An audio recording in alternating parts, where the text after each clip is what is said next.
Watching Kyle's unboxing videos again? Yeah, he always finds the coolest... No way! A robot dog? Gotta ask where he got it. Or use your Samsung Galaxy S24 Ultra. Just draw a circle around the dog on your screen, and it shows you where to buy it right in the app. Whoa, I just learned a new trick. And that for once, I beat Kyle to the next big thing. Circle it, find it with the new Galaxy S24 Ultra and circle the search with Google. Get yours now at Samsung.com. Internet connection required. Results may vary based on visuals.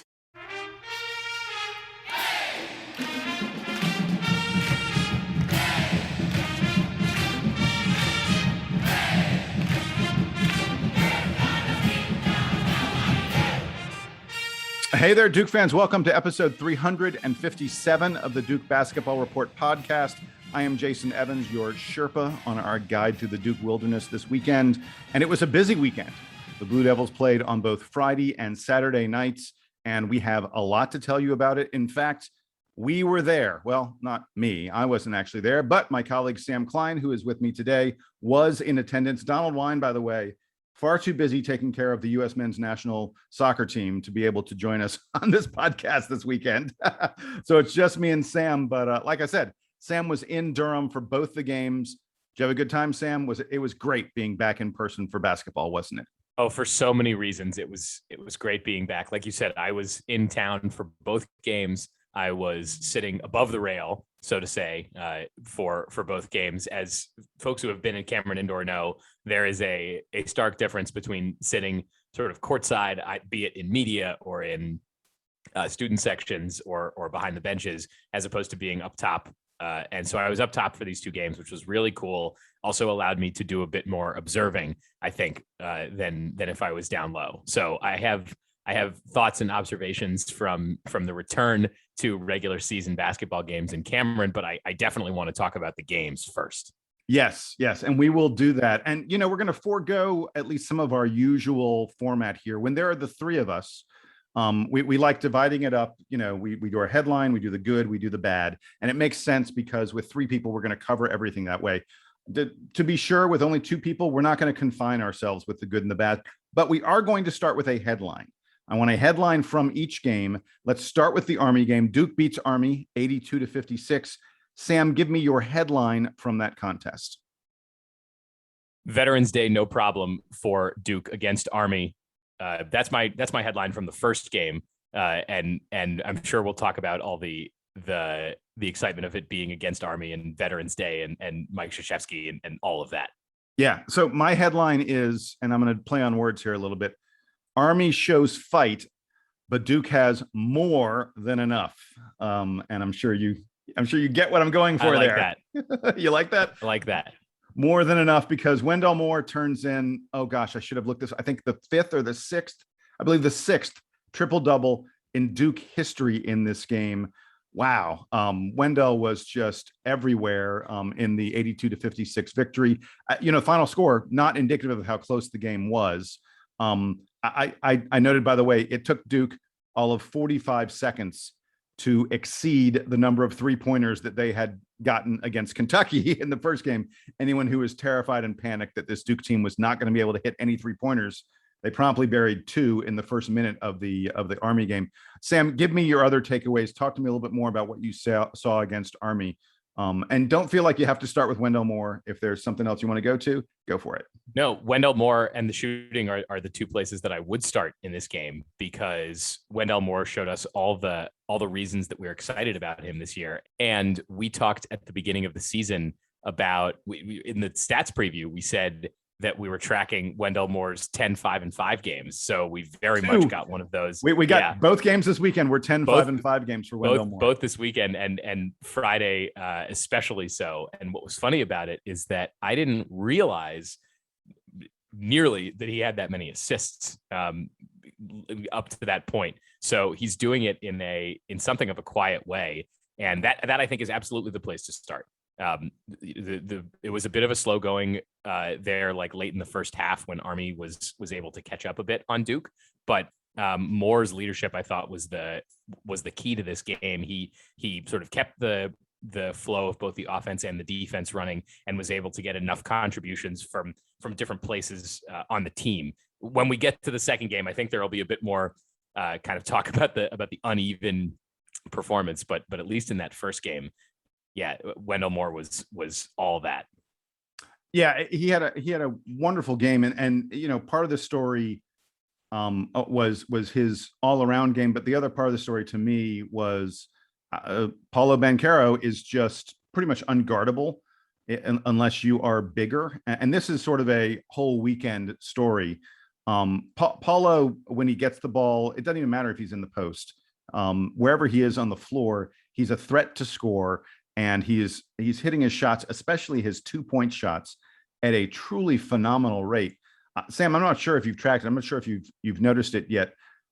Paulo on the season is 20 of 24 on 2-point field goals. I want to repeat that. He's 20 of 24 on 2-point field goals. This weekend, he was 13 of 16 on 2-point field goals.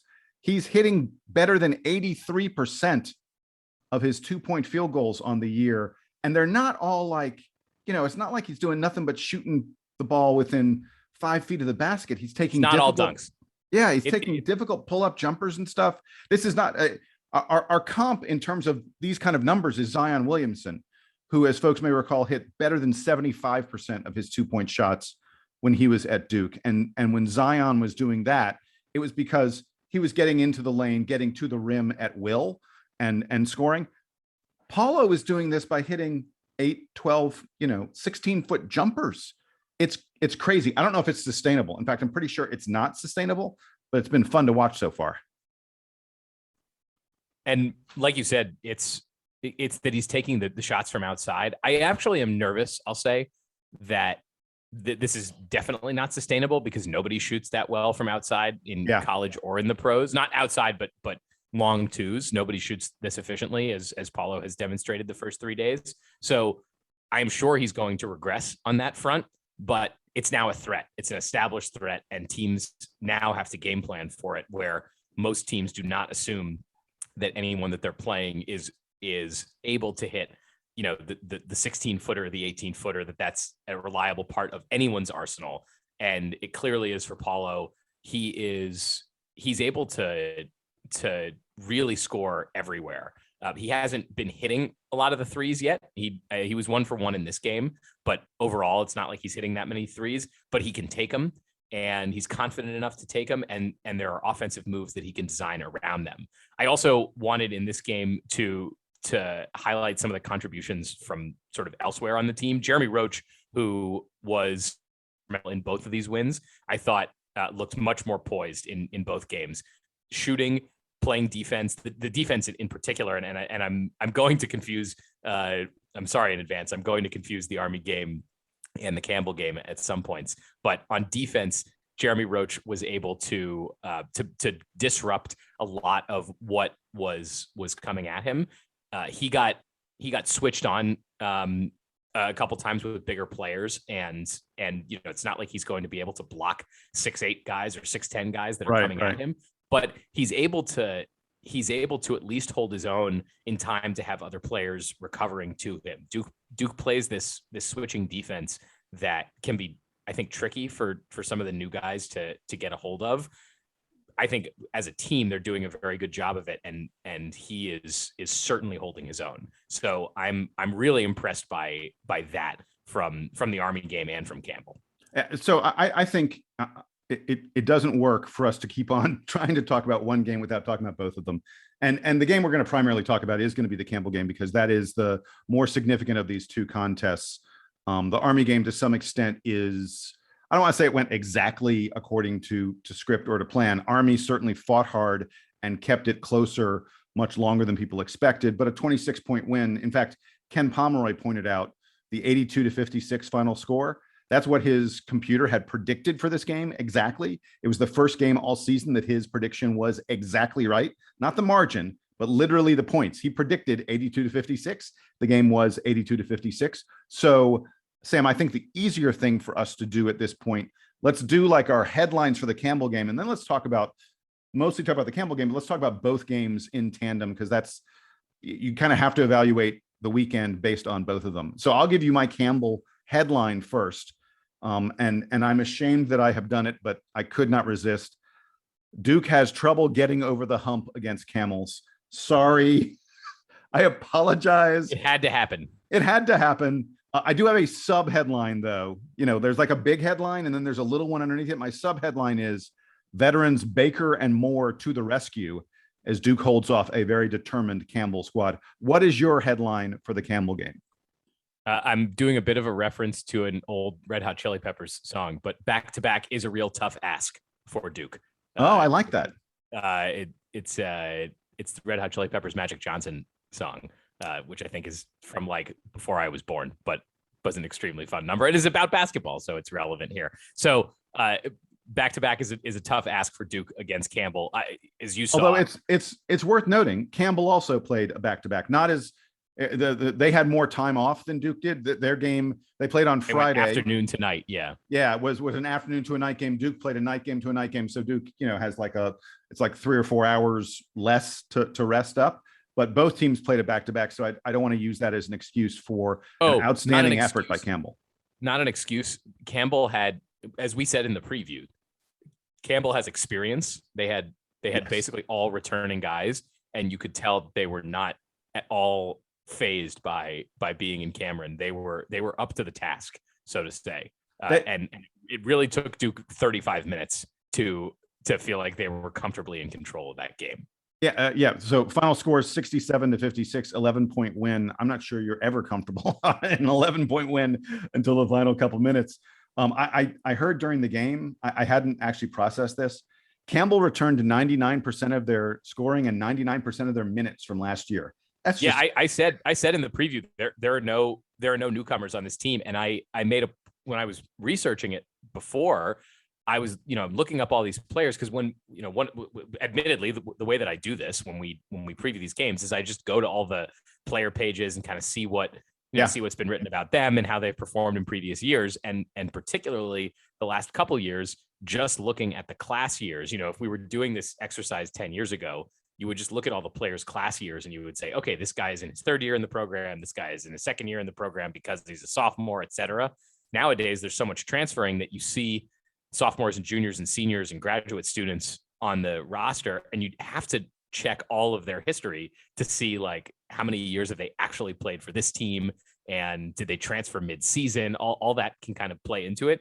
Campbell doesn't have any of that, so they're very used to playing with each other. They're here, and I didn't check exactly their schedules from the last couple of years, but they're in North Carolina. I'm sure they're getting to play to play big time teams a lot. So none of this was sort of new for them. They haven't played at Cameron, but they've probably played at other big arenas and against big programs. So they were tough and there to fight. And when I was referencing the defense and Jeremy Roach earlier, I think some of that was from the Campbell game where he was having to deal with those big players who were able to back him down, who were fighting with Duke for rebounds. We can talk, Jason, I don't know if you want to talk so much about on the bad side, the sort of inability for Duke's bigs to contribute much in the Campbell game because Campbell was able to run very fast and sort of around them rather than through them. I think the story of the game to some extent is that Campbell forced Duke to play their style of game.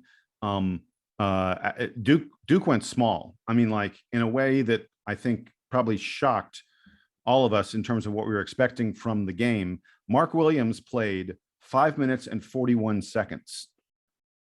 Again, Mark Williams played 5 minutes and 41 seconds. To put that in perspective, Jalen Blakes played more than Mark Williams did in this game.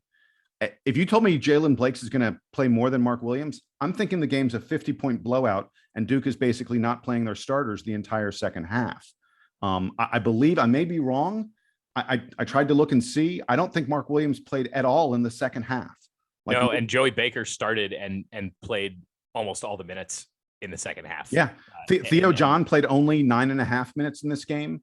It was shocking the degree to which Campbell forced Duke's big men to sit on the bench.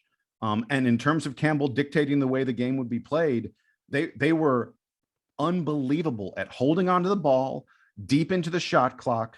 They were perfectly comfortable working the shot clock down to the final 5 seconds, 3 seconds, and then taking a good shot. This is a team that plays an incredibly slow pace, one of the slowest paced teams in the country.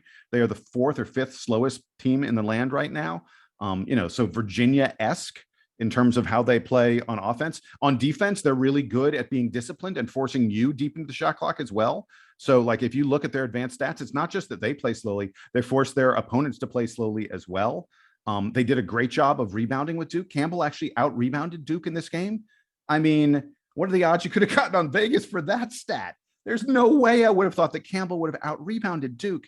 And it's worth noting that Campbell is picked to win the Big South this year, with them returning everyone from a decent team last year. They're expected to be much better this year because they've got everybody back. And they seem like a likely, maybe number 13 or 14 seed in the NCAA tournament type of team that, you'd be very scared of if you're playing them in the opening round. No one's going to want to play these guys in the opening round of the NCAA tournament, I think. And I think they're likely to get back there. So full credit to Campbell for doing a great job in this game. And to pivot over to that game a bit more and reference, Jason, your headline for this, we have to talk about Joey Baker. And we said in the preview for this season that Joey Baker's sort of level of contribution to this team is one of those things that could go a lot of ways. There's a world where he's the 8th or 9th player on this team and barely gets to play and is only in there for quote unquote leadership. Against Campbell, he was essential for shooting, for rebounding, for defending. I mean, this was one of the best games that he's turned in a Duke uniform. And we have to be excited, not that we expect Joey Baker to play 30 minutes a game. I don't think that's a reasonable expectation, but that he was able to come off the bench and play the adjusted game plan and be one of the leaders of the adjusted game plan when Duke realized that Campbell wasn't going anywhere. Yeah, and I love the way Joey, when Duke finds him on the perimeter and a guy flies at him, Joey is great at doing that little pump fake. The guy flies by, he puts one dribble down to sidestep, and then he buries the three. He did that a couple times in this game to give Duke some breathing room in what was otherwise feeling a little bit, like a game against a small college team that Duke might actually lose. And by the way, I would love to see Joey Baker take in a little bit more of the JJ Redick offensive video skill set content. I would love to see him moving around more on the perimeter because his shot is good. Like, we know that his shot is good. He's demonstrated in years past. I just don't know that he gets open as much as he's probably capable of. And maybe, I don't know, maybe he's not as quick as I sort of envision, but it seems like when he's on the floor that he is quick. That he can move around a bit. So I hope that he does that more. And it might not be in the game plan, but it's there.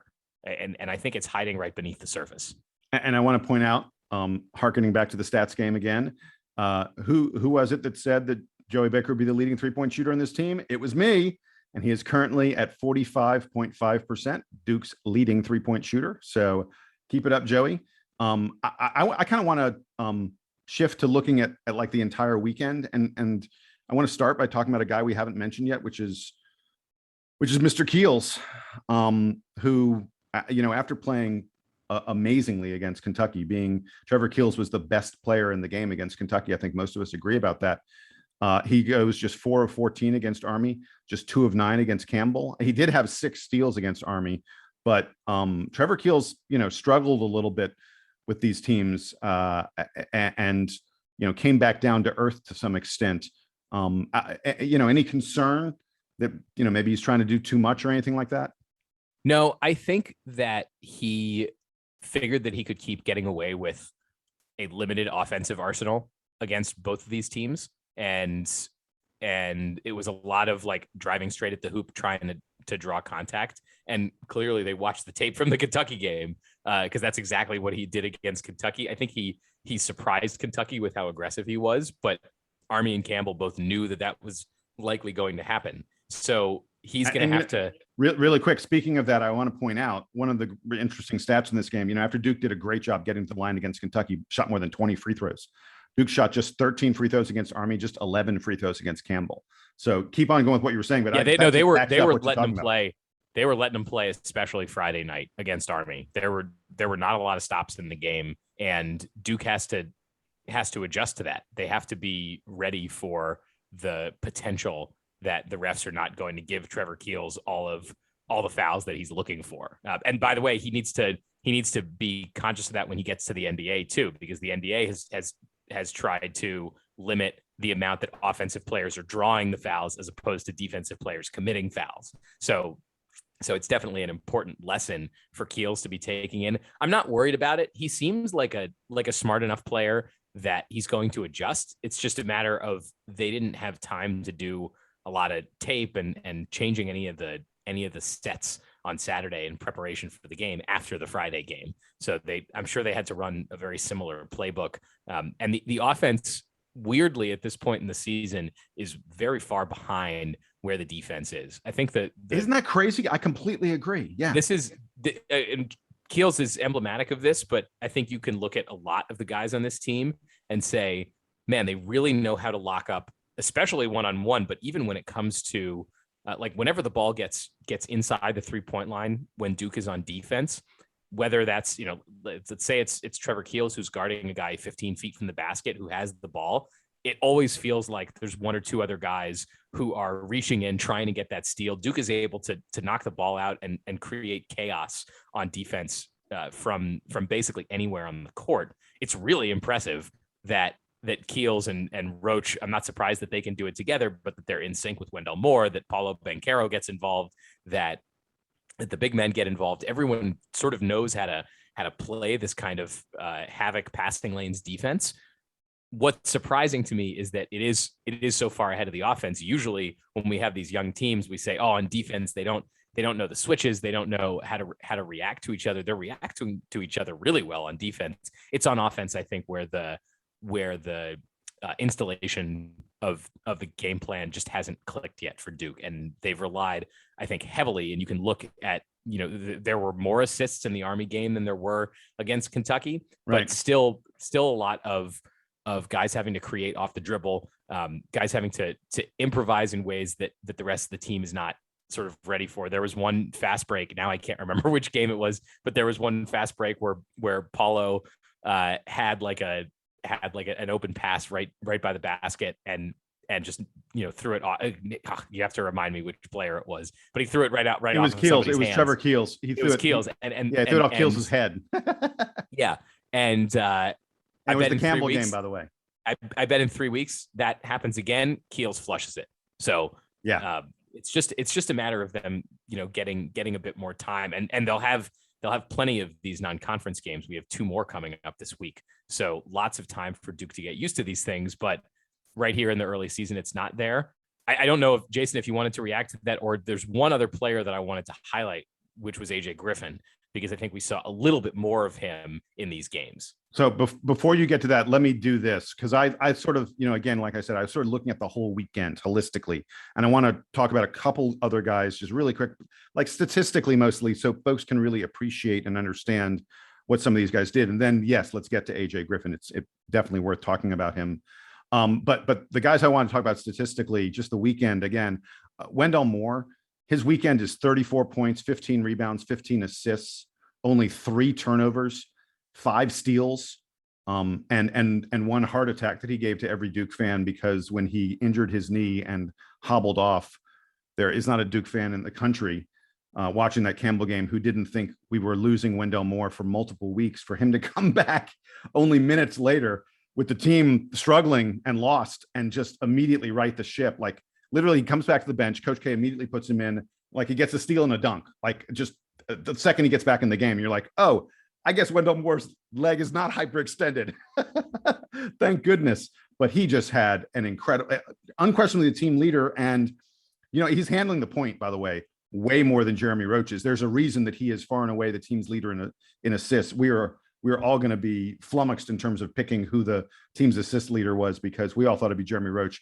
It looks like right now it's going to definitely be Wendell Moore. The other guys I wanted to highlight, I just mentioned Jeremy Roach.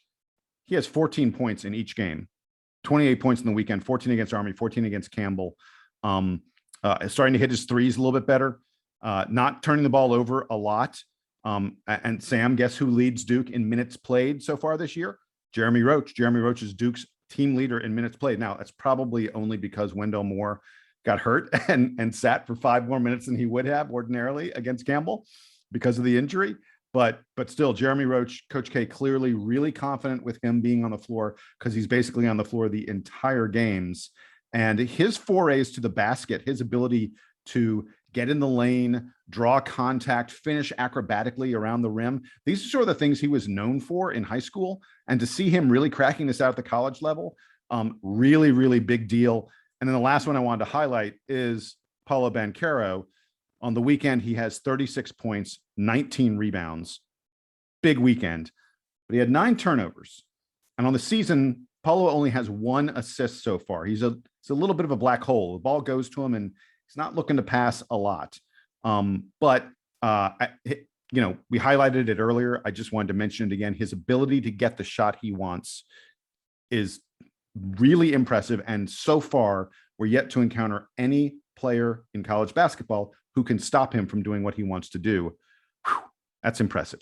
All right. You want to talk about AJ Griffin? You want to react to me or talk about AJ Griffin? No, I think that the observations are all totally valid, so I don't need to repeat them. On AJ Griffin, I think in the event that Duke fans had not recalibrated the expectations for him, you very much have to, now that we've seen this weekend of games after the Kentucky game.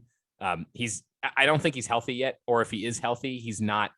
He's behind in sort of preparation for this team. So it's going to be weird not having him available, given that like there were flashes this weekend where you could tell like, wow, the athleticism is definitely there for AJ Griffin, and he is capable of contributing on offense. We just haven't seen that much of it yet. A little bit more in the Campbell game than in the Army game, but it's going to be a bit more of a challenge for him. I do think it's an opportunity for Duke to have, in particular, Keels and Roach playing next to each other a lot more than they probably would have had AJ been healthy during the preseason. But maybe this means that he comes on stronger later in the year because he's getting a little bit more of that development time. But for the time being, he's really coming off the bench and not going to add that much at either end of the floor. I'm just excited for when he is fully healthy and is fully integrated, because it's just going to be one more weapon for Duke at both ends of the court. Yeah, he only played 16 minutes on the weekend, and yeah, we are all so eager to see what this guy can do when he's fully healthy. He's obviously still working his way back into figuring out what he can do on the floor and how he fits with these other players. We've said it many times, but I feel like I have to remind everyone again. It's a guy who didn't play for 18 months because of COVID and because of injuries and the such. Like his high school career is basically a freshman and a sophomore year. There was no junior or senior year for AJ Griffin. And he's really young. I think he's just barely 18. Maybe he hasn't even turned 18. So AJ Griffin is a guy who athletically is clearly incredibly gifted. He's very skilled. We saw him hit a 3-pointer from the corner in this game.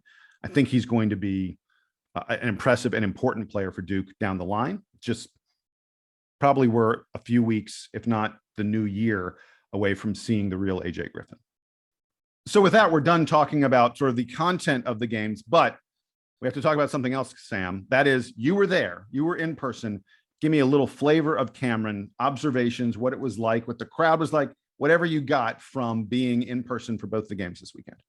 Yeah, and I want to, as I make these observations, I want to get your reaction to them, because curious to see how much of this translated to TV. Because I wouldn't have it any other way, my good friend. Yes.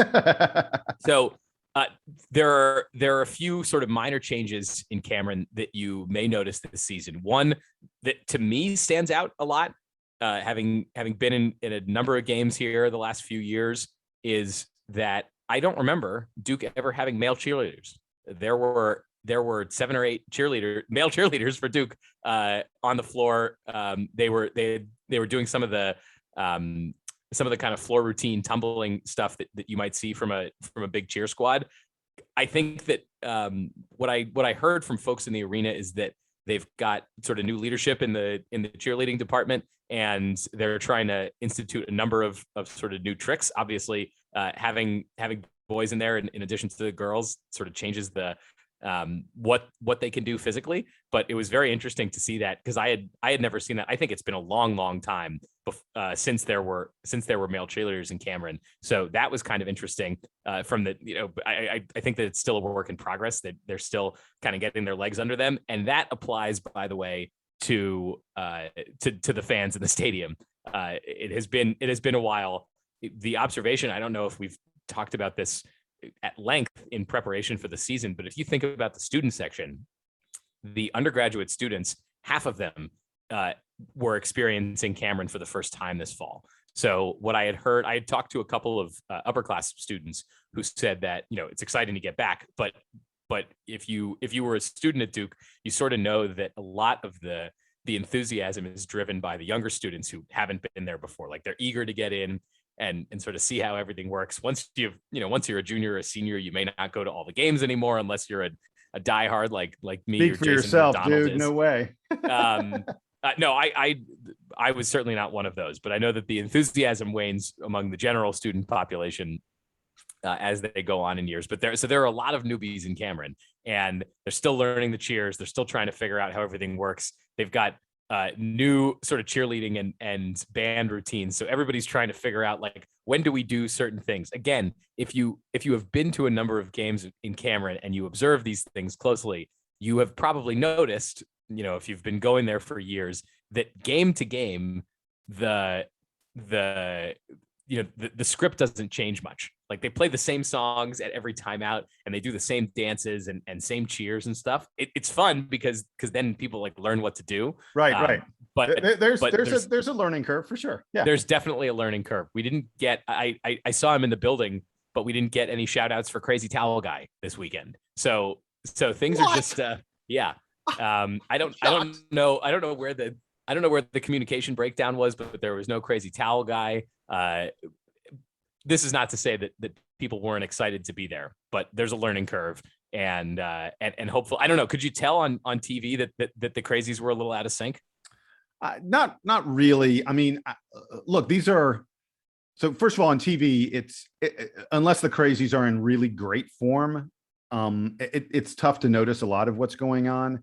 And neither one of these games are the kind of games where, look, in both games, Duke had leads, small leads, close games, but they weren't the kind of, it wasn't like it was an ACC opponent where you're really going to be into it. And because the lead wasn't huge, and because there weren't like lots of turnovers leading to fast breaks and, crazy dunks and things like that, it felt a little bit like you're watching a exam break kind of game. Yeah, it was, I felt that same kind of energy. And I think it's a good way to put it, is that it felt a bit like exam break time when the crowd's a little bit more uneven. So hopefully they've taken some notes from this weekend, and the line monitors can whip the students into shape so that they could be ready for it. I also observed, in particular on Saturday, a lot more empty seats. I imagine that's just from, the football team was away. It was 2 games in 2 days, which I don't know. Most of the people who sit upstairs at Cameron are older, so it might just be a lot to ask of them. But I don't think that we are not back to full Cameron experience yet. I think it'll take some time for everybody to remember what to do. But it was very cool to be there and see everyone. The other thing that happened that I'm sure will be all this season is that there were a lot of former players in the building. And the team always shouts them out in person, like during timeouts. Welcome back, so and so. On Friday night, there were a lot of former players there. One of them was Josh Hairston, and they put the names up on the screen for each of the players and show a picture of them when they shout them out, so everyone can cheer for them. And sure. Whoever was editing the graphics neglected to put Josh Hairston's name on the screen, and it just said "Welcome back, first name, last name," which I mean, it's tough. It's a tough beat for Josh Hairston, who had a lot of tough beats that he dealt with as a Duke basketball player. So that was hard for him. funny, but somewhat sad. The other thing that I observed that I was kind of watching closely was Emil Jefferson on the bench. Again, probably something you can't see much on TV because the camera is not really trained on the bench during the game. But observing Emil back on the Duke sideline, not in uniform, but in the polo shirt, was pretty neat. He was very animated. He was getting into the game. Speaking of the bench, the other guy that I wanted to call out, who's one of the players, this is also something I would be surprised if you noticed on the broadcast, although maybe it came through. Theo John, during the second game when he did not play much, was standing for most of the game on the sideline.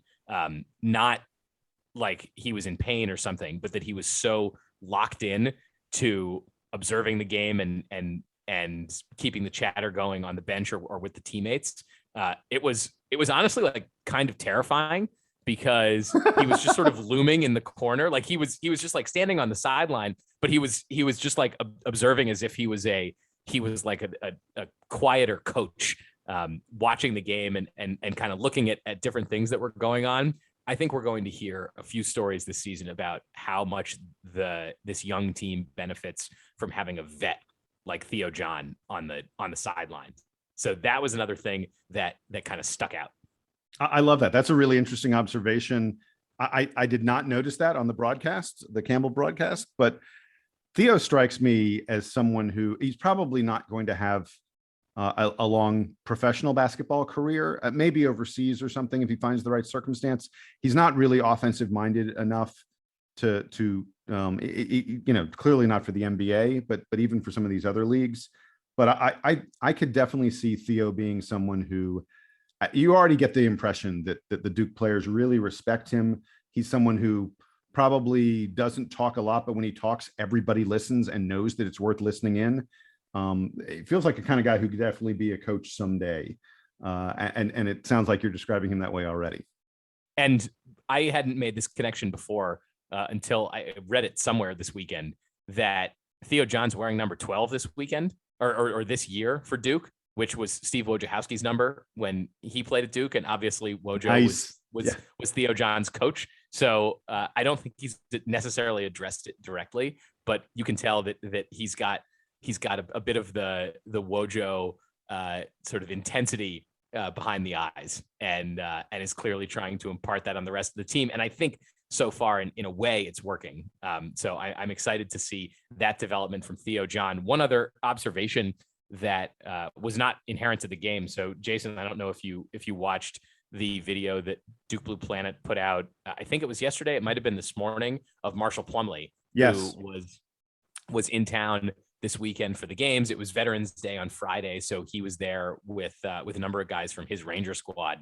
I encourage everyone who's listening, if you haven't watched it, I think it's about 8 minutes long, but it's a speech that it's a Coach K speech and then a Marshall Plumlee speech where he talks a lot about the sort of overlap of being a Duke basketball player and also being an Army Ranger and the feeling of camaraderie and accomplishment that comes from that. It was really neat to hear.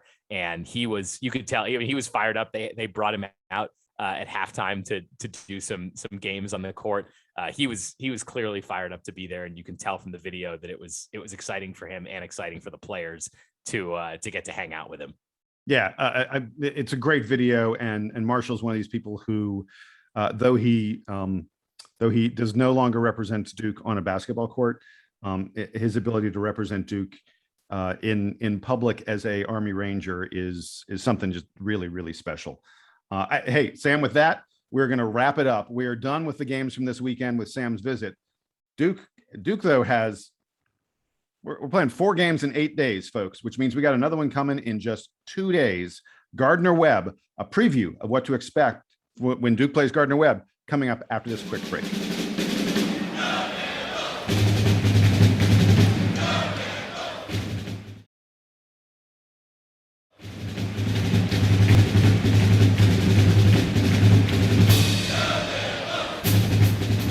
So we're back, and Duke's tour of the Big South continues with a matchup against Gardner Webb. They are like Campbell. They are in the Big South Conference, not quite as good as Campbell, but still expected to be an upper tier team in that conference.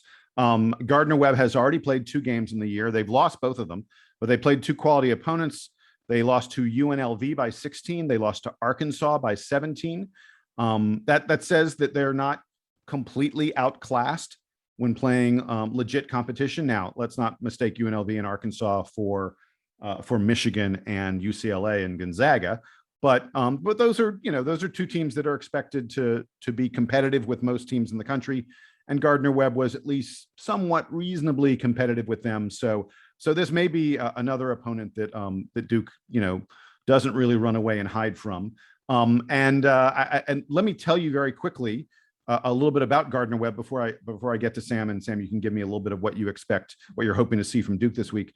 For the first time this year, Duke's going to be playing a team that is not super experienced and loaded with lots of seniors. It feels like everyone in the country is like that. Well, Gardner Webb is not a team like that. Of the 8 guys who play for Gardner Webb, 2 of them are freshmen, 3 of them are sophomores. They have 2 juniors and just 1 senior, at least so far this season. So it doesn't feel like this is going to be a club that's going to be just way, men playing against boys that has been an issue for Duke so far on the season earlier. Their leading scorers for Gardner Webb are a pair of guards, Lance Terry and Demarion Williams. I would expect both those guys to shoot 5+ 3-pointers against Duke. These are guys who typically fire 6, 7, 8 or more 3-pointers in a game. They're both pretty good at hitting them too. Lance Terry hit 44% from 3 a year ago, and Demarion Williams is over 40% on this season.